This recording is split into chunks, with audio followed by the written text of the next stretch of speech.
উঠবেন। প্রিয় দর্শক, আমরা এখন রয়েছি আমতলী উপজেলার। সকলকে শুভেচ্ছা। আমরা জনগণের সমস্যা নিয়ে নানা সময় আমরা বিভিন্ন জায়গায় লাইভ করতাম। আজকে চলে এসেছি বরগুনা জেলার একেবারে শেষ প্রান্তে আমতলী উপজেলার শাঁখারিয়া বাস স্ট্যান্ডে।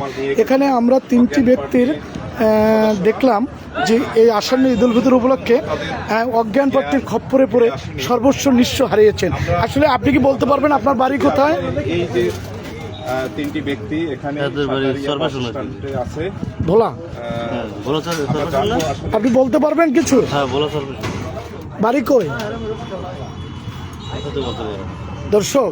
আচ্ছা, আপনাদের কি কি গেছে বলতে পারেন কিছু? একজনে বললো নাকি 3,08,000 তরমুজ।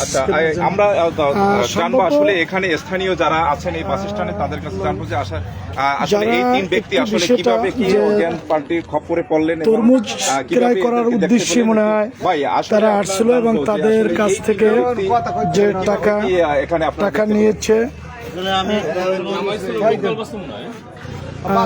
এখানে এখানের স্থানীয়রা যা জানালেন যে তাদের কাছ থেকে হয়তোবা ড্রিঙ্ক জাতীয় কিছু খাওয়ে তারপরে মনে করেন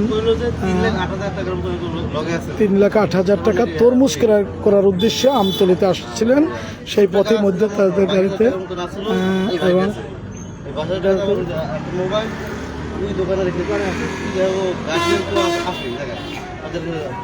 অজ্ঞান প্রার্থীর খপ্পরে পড়ে নিঃস্ব হয়েছেন এই পরিবারগুলো।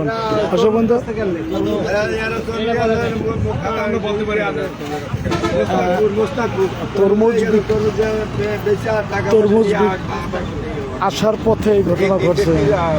আপনারা কি কোনো সন্ধান পেয়েছেন যে কোন এলাকার হতে পারে? ভোলাচর ফ্যাশনে তারা তরমুজ বিক্রি করতে গিয়েছিলেন, কিন্তু তরমুজ বিক্রি করে আসার পথে টাকা নিয়ে আসার পথে অজ্ঞান পার্টির খপ্পরে পড়ে নিঃস্ব হয়েছেন তারা। তিনটি মানুষ এখন আমতলী শাঁখারিয়া বাস স্ট্যান্ডে। আমরা কেন এই লাইভটি করেছি, তার পরিবারের পক্ষ থেকে যেন একটু খবর পায়, তারা যেন এসে তাদের এই স্বজনদেরকে উদ্ধার করতে পারেন। অথচ আমরা সকলে একটু এই লাইভ কমেন্ট শেয়ার করবেন যাতে তার পরিবারের কাছে এই বাণীটা পৌঁছে যায়, যাতে এই অজ্ঞান পার্টির খপ্পর থেকে এই অন্তত পরিবারের কাছ থেকে পৌঁছে যেতে পারে। তবে আমি এখানকার একজন বিশেষ যারা প্রত্যক্ষদর্শী আছেন, আসলে আমরা আপনার কাছে জানতে চাচ্ছি যে আপনি কিভাবে দেখলেন, এদেরকে কি জানলেন? আমি দেখলাম যে তারা লোকাল বাস থেকে নামলো, নাই না এদিকে বসে তারা কি বমি করতে আছে, কি দুর্বল শরীর লাগতেছে ওই সময়। আর কি পরে কেউ জিজ্ঞেস করছে কি হয়েছে আপনাদের, পরে কইতে যে আমাকে কিছু একটা খাওয়াইছে, খাওয়াই টাকা পয়সা নিয়ে গেছে এরকম। এই ওই 5জন কইতে যে 3,08,000 টাকার মতন আসলো তাদের সাথে। এই লোকের কাছে 22,000 টাকা আছে। আর ওই 22,000 টাকা মোবাইলে আছে, ওই 5,000 টাকা দোকান রেখে দিচ্ছে। যদি এই ফোনে মোবাইলকে ফোন দেয় তাহলে ফোনে ধরে কথা বুঝবে। আর একজন কথা কইছো যে তারা আইতে আছে। জি দর্শক, আসলে আমরা যতটা দেখলাম উৎসুক জনতারা ওখানে দাঁড়িয়েছেন, আসলে সকলে মানবিকভাবে মানবতা কাটছেন যে আসলে এভাবে যদি আমাদের পরিবারের একজন সন্তান হতো, আমাদের একটি ভাই হতো, তাহলে তো আমরাও এই বিষয়টিকে মানবিক চোখে দেখতাম। এই মানবিক বিষয়টি নিয়ে আপনারা লাইক কমেন্ট শেয়ারের মাধ্যমে পৌঁছে দেবেন এই পরিবারের কাছে, যাতে এই পরিবারের লোকজন তাদেরকে দ্রুত উদ্ধার করতে পারে। তবে স্থানীয়রা তারা কিছুটা অনুধাবন করতে পেরেছেন যে তাদের বাড়ি হয়েছে ভোলাচর ফ্যাশনে, এমনটাই তারা তরমুজ বিক্রি করার উদ্দেশ্যে গিয়েছিলেন। তরমুজ বিক্রি করে আসার পথে তাদের টাকা নিয়ে ফেরার পথে অজ্ঞান পার্টির খপ্পরে পড়ে হয়তো বা কোনো নেশা জাতীয় বা শয়তানের নিঃশ্বাস নামক কোনো ঔষধের মাধ্যমে তাদেরকে অজ্ঞান করে তাদের টাকা পয়সা নিয়েছেন। তবে আমরা সকলকে একটু সচেতন করি, আমরা সচেতন হই। আমি আপনাদেরকে একটু পেজটা দেখাই দিই, যদি পরিবারের লোকজন একটু চিনতে পারে। একটু আপনাদেরকে দেখাই দিই, এই এক ভাই, ওই এক ভাই, এই এক ভাই, এই তিনজনের ফেসটি আপনাদেরকে দেখিয়ে দিলাম যাতে আপনারা এই পরিবারের কাছে পৌঁছে পেতে পারেন। তবে সচেতন হতে হবে। গলাচিপা আমরা যে এই পানি, বিষয়টি নাম যিনি এই রহমান, আসন্ন ঈদুল ফিতর উপলক্ষে সচেতন করতে চাচ্ছি আইডি কার্ড পাওয়া যে গেছে, সচেতন হোক সকলে, ঈদ যাত্রা নিরাপদ হোক সকলে।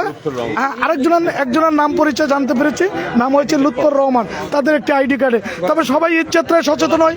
কোনো ব্যক্তিকে পটুয়াখালী গলাচিপা লুৎফর রহমানের বাড়ির ঠিকানা পাওয়া গেছে, তার একটি আইডি কার্ডে গলাচিপা, যে পটুয়াখালী জেলার গলাচিপা থানায় তার ঠিকানা, তার নাম লুৎফর রহমান।